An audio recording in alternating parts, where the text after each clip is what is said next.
आज चाहिँ म सेलरोटी पकाउन गइरहेको छु। त्यसको लागि मैले चामल भिजाएँ। यो चाहिँ बिहानै भिजाएँ होइन, अहिले 1:30 भयो। यतिको भिजा। अब यसलाई म मिक्सरमा पिन्छु एकछिनमा।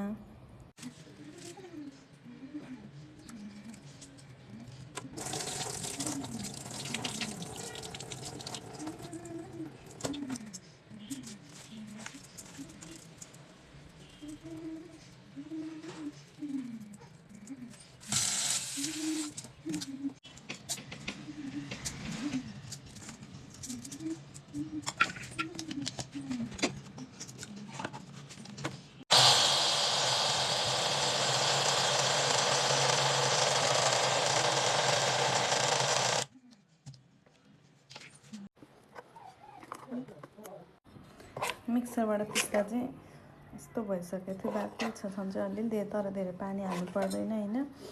मैले यसमा चिनी हालेको छैन। चिनीलाई चाहिँ अब म बाँकी रहेको चामलमा यसरी चिनी हालेको छु। मैले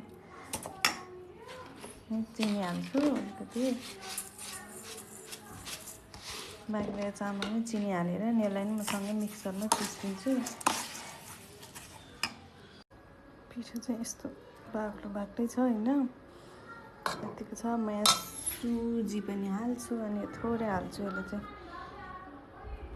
फुल्छ नि त, थोरै मात्र हाल्छु यो चाहिँ।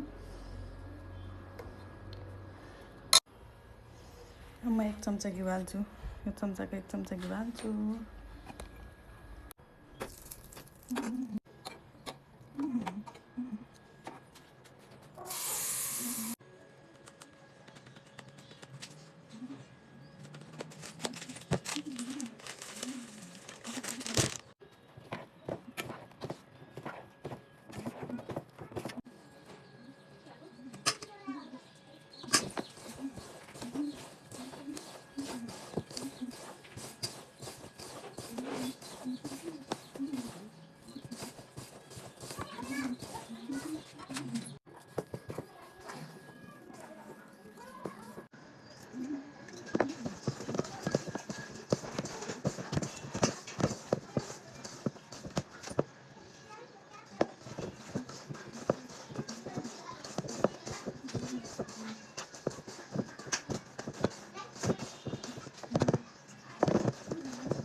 पिठो चाहिँ मैले रेडी बनाएर एकछिन छोप्न राखेको थिएँ।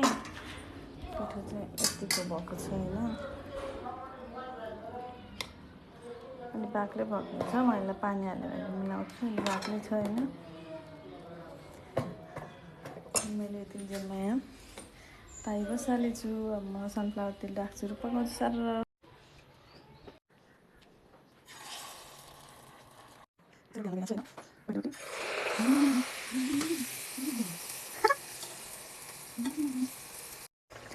पहिलोचोटि हाल्दैमा रोटी चाहिँ यस्तो भयो होइन, ठिकै भयो।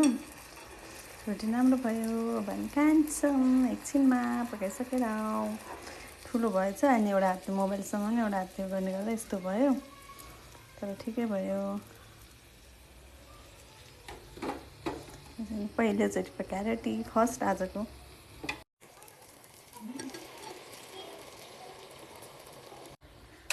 रोटी चाहिँ यस्तो भयो, तर खासै राम्रो चाहिँ भएन।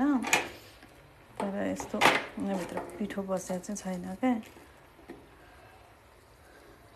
देखेन हौ। अस्ति छ मिठो छ।